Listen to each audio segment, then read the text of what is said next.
Hola, ¿cómo están? Vamos a dar algunas cuestiones generales en torno al repaso de la unidad 2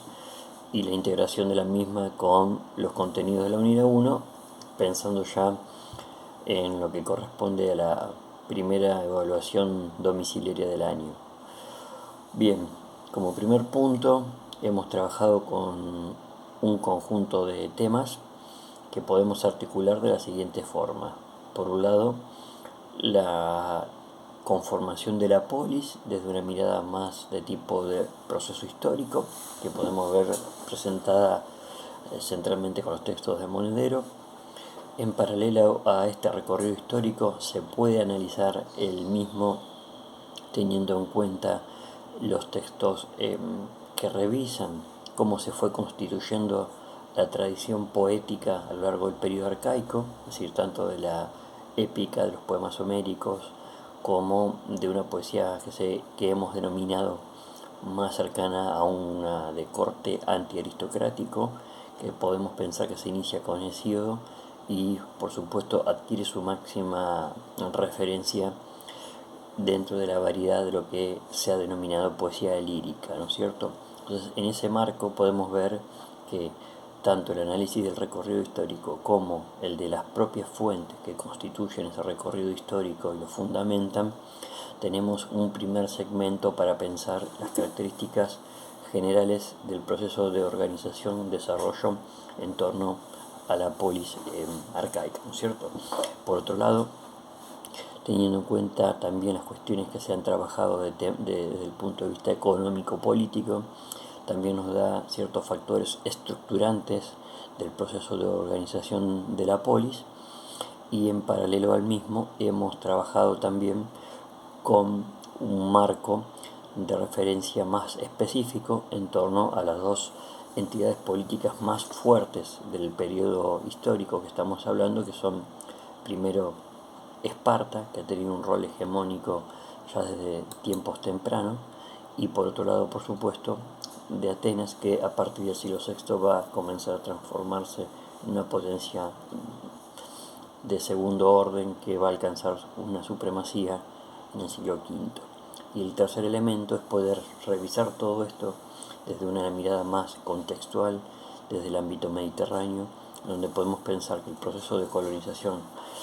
que ha adquirido un alcance de carácter regional se empieza a cerrar, se empiezan a estabilizar cierta etapa de conflictos sociales, y en donde vemos que el mundo helénico en su región oriental empieza a tomar contacto mucho más fuerte con el cercano oriente producto de la emergencia del imperio persa, y en el caso del occidente esto también va a ocurrir a través del contacto con la emergencia de los cartagineses. Entonces, poder pensar esto en un marco más integral, poder pensar también en la dinámica del pensamiento jonio, que es un elemento que también hay que tener en cuenta, y por supuesto pensar esto en el marco de las influencias y el impacto que deja también el imperio persa en la transformación del mundo helénico. Todas estas características que nos llevan a pensar los elementos nodales que han constituido a la polis implican, por un lado entonces, pensar las características estructurales de la organización de la polis.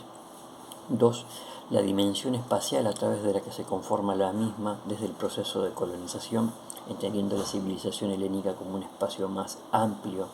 y diverso. Tercero, pensando en los sectores sociales en pugna, al menos como punto de partida en la formación de la polis, el sector aristocrático y el sector de la falange política, el sector de la que hemos hablado de ideología política. Pensar la polis como un elemento de conflictividad social inherente al mismo, que por lo tanto esta dinámica se desarrolla y se mantiene presente a lo largo de los 3 siglos que dan constitución a esta etapa histórica. Es decir, la polis nace como una tensión en sí misma de características políticas. Pensar que en esa tensión política hay factores económicos que son estructurantes, son las bases del mismo, y que en primer lugar está puesto en torno a la pertenencia política a través de la propiedad de la tierra, y que esto es un elemento para generar valores de inclusión y exclusión hemos planteado que la polis es un fenómeno de inclusión y exclusión permanente y que es esa tensión la que lleva a que permanentemente se busque la ampliación de derechos y la posibilidad de incorporar a un grupo de sectores políticos a la misma. Pero que en esa dinámica hemos detectado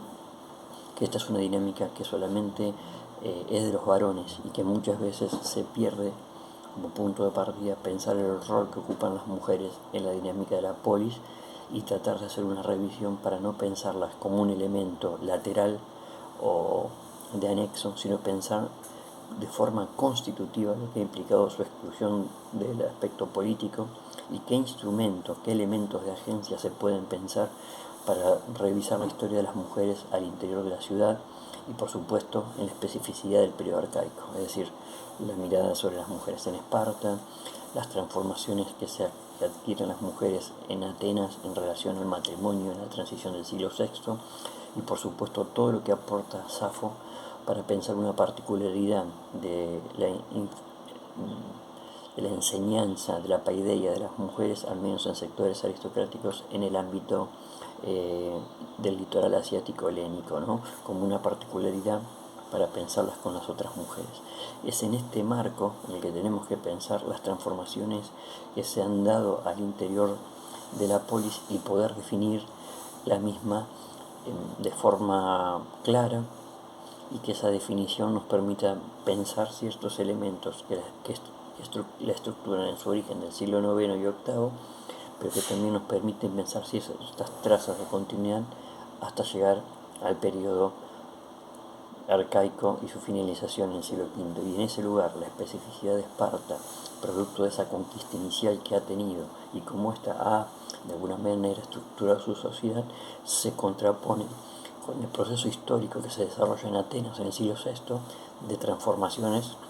a través de los legisladores y los tiranos, que también hay que pensarlo en el marco más amplio del mundo helénico. Todos estos elementos nos llevan a pensar un pasaje de una sociedad que se conforma en la polis de carácter aristocrático, más cerrada, más mirada en torno a tradiciones consuetudinarias, que finalmente, luego de un proceso de 3 siglos, encuentra cierta apertura de un proceso democratizante a través de una institucionalidad que se va constituyendo y que podríamos pensar que aquí claramente la falange política, el sector de los campesinos medios, ha ocupado un lugar muy importante para construir este proceso histórico. Mirando estas características particulares de la formación de la polis en el periodo arcaico, parece encontrarse a un universo completamente ajeno, que es el de